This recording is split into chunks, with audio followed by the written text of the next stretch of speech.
आज हम लोग बात करने जा रहे हैं समीर बानखेड़े की। आप सबको याद होगा समीर बानखेड़े।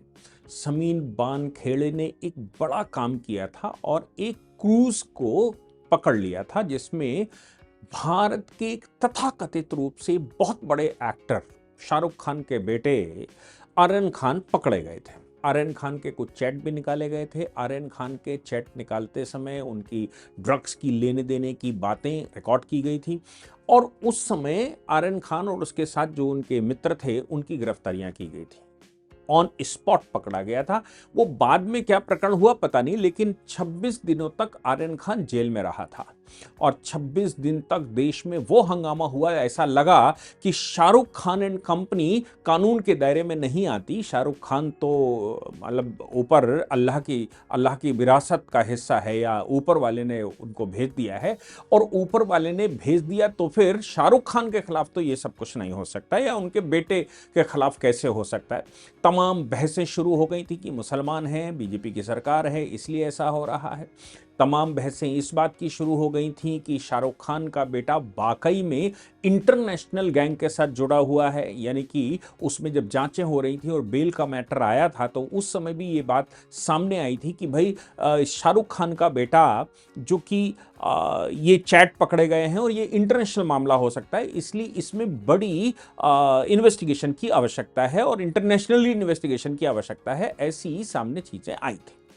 अब सवाल इसमें यह पैदा होता है कि शाहरुख खान के, ये तो बात ठीक है कि शाहरुख खान एक बड़े लीजेंड हैं, हालांकि दिल्ली से जाते हैं, उनके पूरा परिवार मामाना और ननिहाल वो पाकिस्तान में है। और शाहरुख खान, हम ये भी सब जानते हैं कि पाकिस्तान के अंदर कोई जरा सा भी दर्द होता है को तो भारत में उसके लिए कार्यक्रम आयोजित करते हैं, कार्यक्रम आयोजित करके यहाँ से धन इकट्ठा करते हैं, यहाँ से धन इकट्ठा करके वहाँ भेजते हैं। हालांकि भारत में अगर कोई ट्रेजरी होती है तो शाहरुख खान को उतना कष्ट नहीं होता जितना कि विदेशों में अगर कोई बात होती है तो शाहरुख खान को कष्ट होता है। अब यहां पर सवाल यह पैदा हो रहा है जो ये आर्यन खान का मामला था। आर्यन खान के मामले में समीर बानखेड़े को, अब देखिए ये अधिकारियों का खेल समझिए जो कि कैट ने आज उजागर किया। सेंट्रल एडमिनिस्ट्रेटिव ट्रिब्यूनल में उनका मामला था और आज वो उजागर किया। आज समीर बानखेड़े वाकई में जो काम करने के लिए उनको जाना जाना चाहिए, जो उत्साह उन्होंने दिखाया, जो उन्होंने हिम्मत दिखाई, जो उन्होंने ताकत दिखाई, उस ताकत को अप्रिशिएट करने की आवश्यकता है। हालांकि आर्यन खान बच गया था, इसमें कोई शक नहीं, लेकिन पहले समीर बानखेड़े को हटाया गया। समीर बानखेड़े को हटाकर एक गवाह पेश किया गया। उस गवाह ने यह कहा कि साहब 25 करोड़ रुपए की डिमांड की गई थी, 25 करोड़ में से 8 करोड़ रुपया समीर बानखेड़े को जाना था और बाकी हम सब में बंटना था।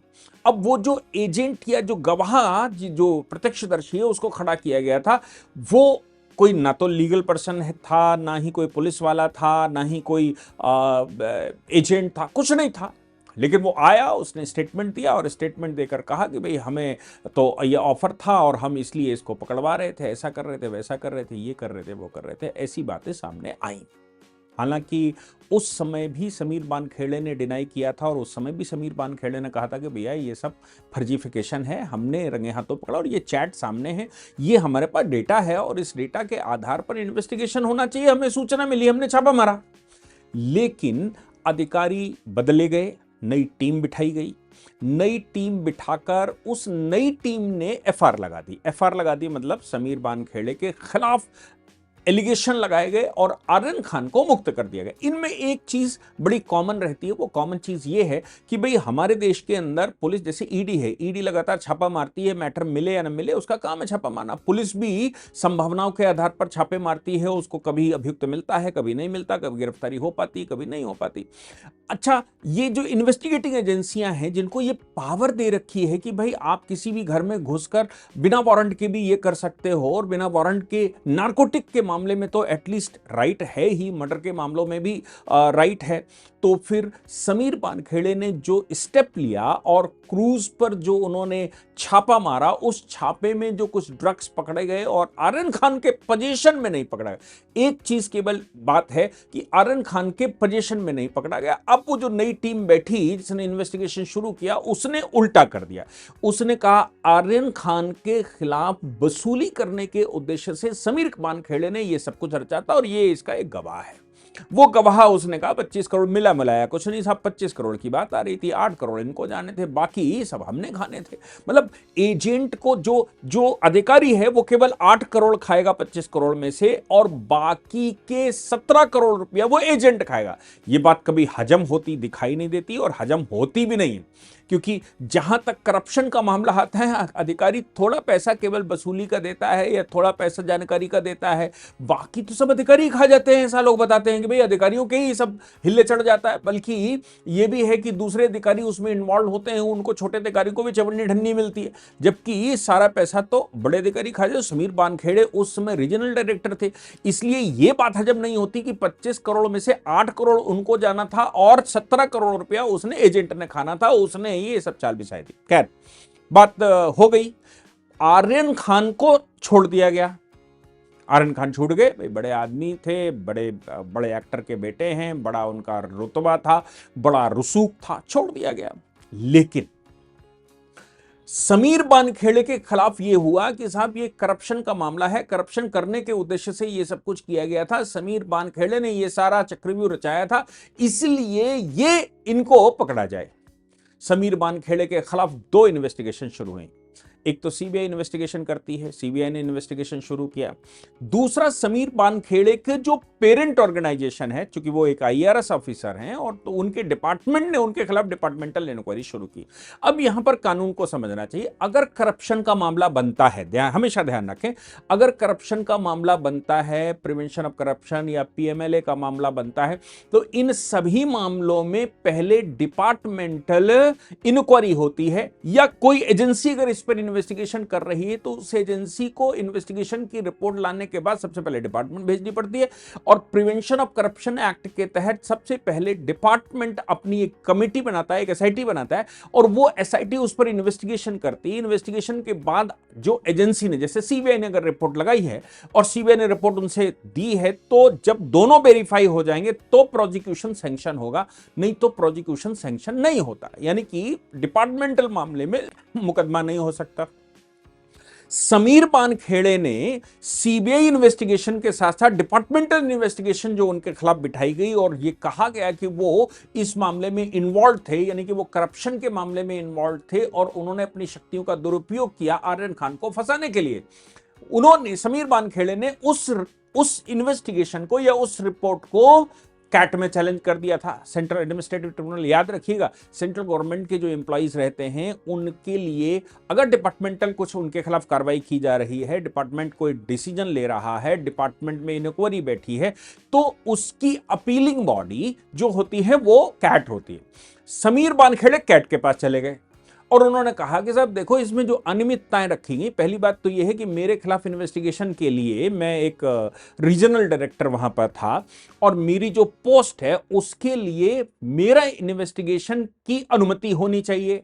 और अनुमति, एक चीज याद रखिए, not lesser than the appointing authority. किसी के खिलाफ भी अगर प्रिवेंशन ऑफ करप्शन में डिपार्टमेंटल इंक्वायरी होनी है, या उनके खिलाफ कोई एक्शन होना है, टर्मिनेशन होना है, सस्पेंशन होना है, तो एक चीज आवश्यक है कि अपॉइंटिंग अथॉरिटी या उससे बड़ी अथॉरिटी की सैंक्शन चाहिए होती है। अगर अपॉइंटिंग अथॉरिटी उसमें सैंक्शन नहीं कर रही है तो उससे बड़ी बड़ी मिनिस्ट्री तक चले जाइए, लेकिन अपॉइंटिंग अथॉरिटी से छोटी अथॉरिटी उसका इन्वेस्टिगेशन नहीं कर सकती या वो सैंक्शन नहीं कर सकती एटलीस्ट। समीर वानखेड़े के मामले में उनकी अपॉइंटिंग, चूंकि वो रीजनल डायरेक्टर थे तो उनकी अथॉरिटी तो भाई आप समझ सकते हैं, तो उनका जो इन्वेस्टिगेशन शुरू हुआ उनके मामले में, उनके खिलाफ वो छोटे अधिकारियों ने इन्वेस्टिगेशन शुरू करवा दिया। यानी कि ये पता लगता है कि नीचे ही घालमाल था, या उनके खिलाफ जल्दबाजी में। समीर वानखेड़े ने कैट में कहा कि पहली बात तो मेरे खिलाफ प्रोसिक्यूशन सैंक्शन, मेरे खिलाफ जो सैंक्शन होनी चाहिए, अधिकारियों की जो अनुमति होनी चाहिए, वह क्या उस लेवल के अधिकारियों की अनुमति ली गई मेरे खिलाफ, मुझे यह बताने के लिए कि ये करप्ट हैं, या इन्होंने आर्यन खान वाले मामले में पैसे लिए, या आर्यन खान वाले मामले में ये सेटअप कर लिया इन्होंने, या इन्होंने वहां रेड डालने के लिए, वसूली करने के लिए किया। ऐसा तो किसी अधिकारी से, बड़े अधिकारी से जो सैंक्शन अथॉरिटी है, उससे तो लिया नहीं गया, पहली बात। दूसरी बात, उन्होंने कहा कि ये जो जल्दबाजी की गई है कि भाई जल्दबाजी में डिले और जल्दबाजी, इस जल्दबाजी में जो मेरे खिलाफ इन्वेस्टिगेशन शुरू किया गया है, या जो एसआईटी बिठाई गई, या जो डिपार्टमेंटल इंक्वायरी बिठाई गई है, ये इंक्वायरी या ये मैटर मेरे मामले में अनियमितताएं बरते हुए, इसमें कोई सत्यता नहीं है, इसमें तमाम तरह की अनियमितताएं बरती गई हैं और आप उसको देख सकते हैं। कैट के पास तीसरा जो विषय उन्होंने कहा वो ये कहा कि भाई ये जो है पूरा मामला वो दुर्भावना से पीड़ित है। इस पूरे मामले में जो मेरे खिलाफ किया गया वो दुर्भावना से पीड़ित है। कैट ने सभी पार्टियों को सुना, एनसीबी को सुना, डिपार्टमेंट को सुना, और ये सुनने के बाद, यानी कि पूरे डॉक्यूमेंट होने के बाद, कैट ने जो निर्णय दिया वो मुझे लगता है कि समीर वानखेड़े की जीत है। लेकिन उसके बाद क्या होना चाहिए, ये एक सवाल है। कोर्ट ने कहा कि ये जो मामला है इनको फंसाने के उद्देश्य से हो रहा था, ऐसा लग रहा है।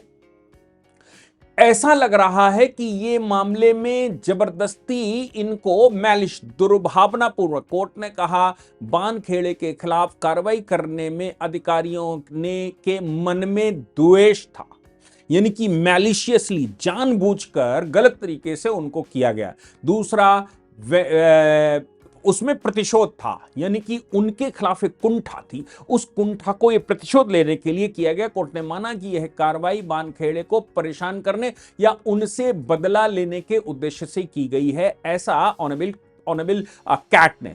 आप कैट के बारे में समझ लीजिए कि कैट में जो अधिकारी बैठते हैं वो जुडिशियल ऑफिसर्स होते हैं और एडमिनिस्ट्रेटिव ऑफिसर्स होते हैं। तो कैट ने पूरी कार्रवाई सुनने के बाद, पूरी कार्रवाई होने के बाद ये कहा कि भाई दुर्भावनापूर्वक की गई है या उनके खिलाफ प्रतिशोध लेने के लिए, उनको फंसाने के लिए लिया गया है। कैट ने कहा कि लैक ऑफ अप्रूवल, उनके जिन लोगों को इस पे इन्वेस्टिगेशन करनी थी उनके पास अप्रूवल नहीं था, कॉम्पिटेंट अथॉरिटी इसमें इन्वॉल्व नहीं हुई है, समय सीमा, अनुशासनात्मक कार्रवाई शुरू करने में जो देरी और प्रक्रिया अपनाई गई उसे कोर्ट ने कानूनी प्रक्रिया का दुरुपयोग माना और कहा कि उनके खिलाफ पूरी कार्रवाई भेदभावपूर्ण है। आप समझ लीजिए कि कैट ने क्लीन चिट दे दी समीर वानखेड़े। अब सवाल नया पैदा होता है।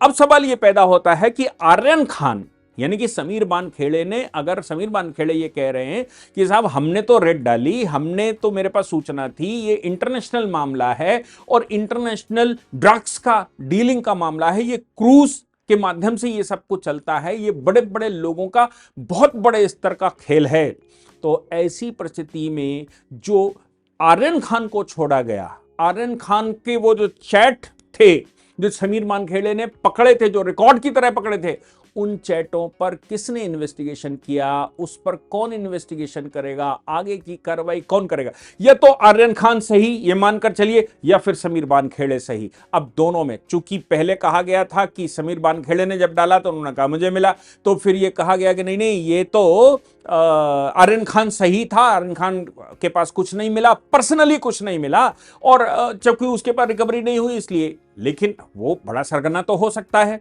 क्योंकि चैट हैं, चूंकि व्हाट्सएप मैसेजेस हैं और बाकी के एविडेंसेस हैं, रिकॉर्ड्स हैं।